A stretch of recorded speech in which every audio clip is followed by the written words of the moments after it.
Okay, there's the boost. I made it out of a Mesa Boogie channel switcher. Managed to hold on to that thing and I gutted it. Anyway, I turned it into a my own LPB1 design and took documentation, so we'll be looking at those videos hopefully all the way through with that, and I'll be releasing that. And I've got this where it's a DC jack. I don't know, I did not put any pull down resistors on the circuit, so that's got me a little, I may have to go back and fix that. But anyway, we got volume, we got bypass, true bypass, or the engaged pedal. And then your ins on this side, outs on that side, things run that way, with your pedal boards. And, took all that in consideration. I think it looks nice and neat. Got in there, put something over it, so it won't ground out on the back chassis there. And so let's give it a listen. I believe that's your clean or, non-boost. That's your bypass. That's what I need to say.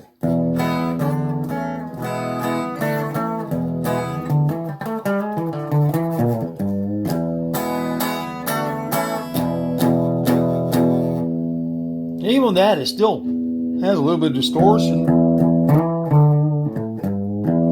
And that's because, you're just overdriving the amp.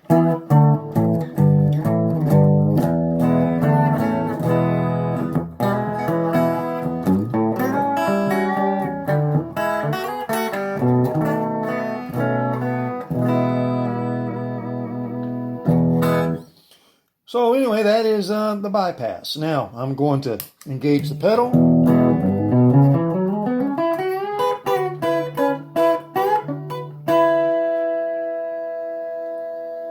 And I can really turn that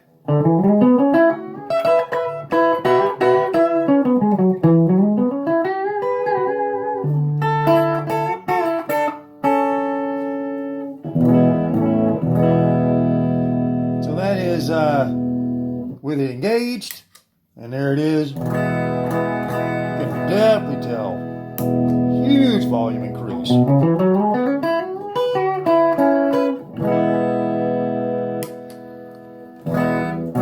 Bypassed, engaged.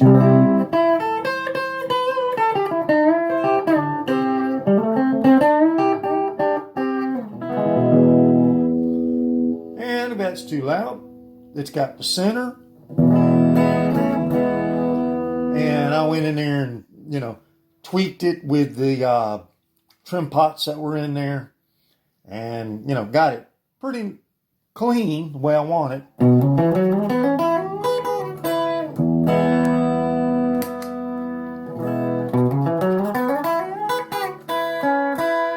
So if the notes aren't really coming through, you can hit that.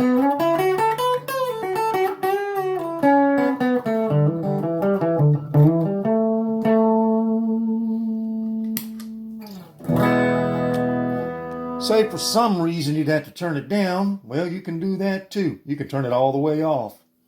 So I need to put a knob on there so I'll know, where my favorite settings would be, of course. Just hit the center. There's 3/4 and full. Never gets into distortion. I don't want it for that. I got other things that are for distortion.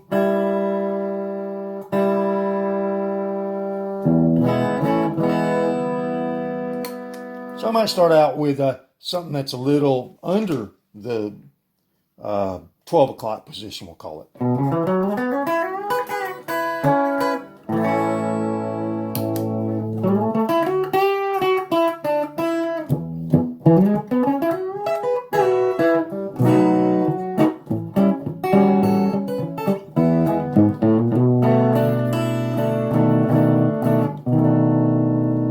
Gets a little grit. I hear it.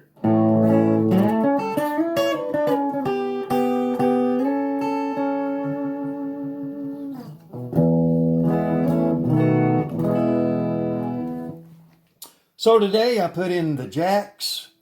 I drilled that hole there, drilled my DC jack, place where where that would go.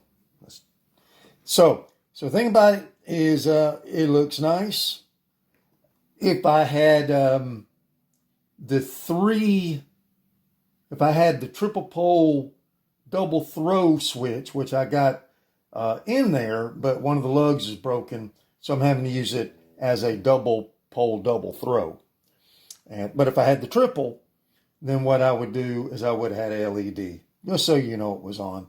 So those are things down the road, but you know, you go buy these things for 50, 60 bucks used, you know, and sometimes you get them and they break. I'd rather have something that I know that I built and know how it works, can tweak it over the years or whatever, and you know, it can work off a weak 9-volt supply. I could just, you know, if I don't have enough slots with the powering cables and all that stuff, I can run this with a 9-volt battery and it shouldn't cause any issues.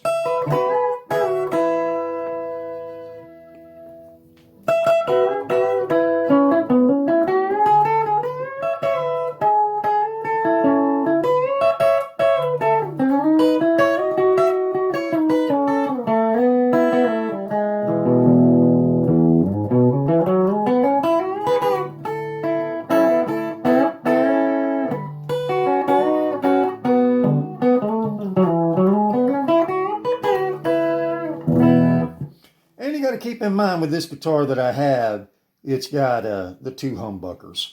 So, you know, when you're playing a telly, it's going to have a single coil sound, and that will, you know, really be able to boost those notes. You know, if the telly gets a little too bright sometimes, and then you have to kind of get those notes to happen. And what do you need? You need something like this.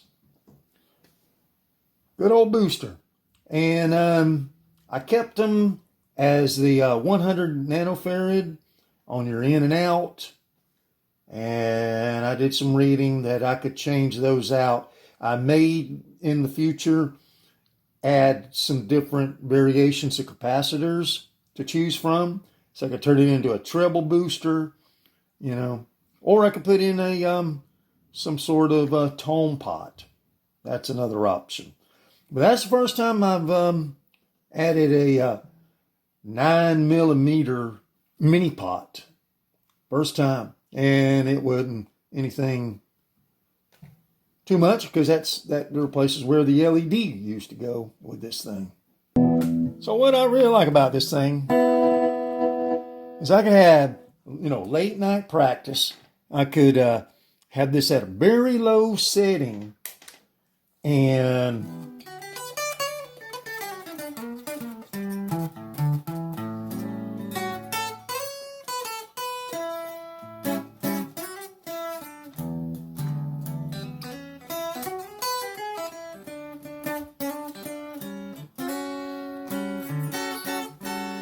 the only way you're going to get that amp to sound nice is to increase the volume, you know. So what I can do is hit that.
So it can really take a weak amplifier and give it some new personality as well.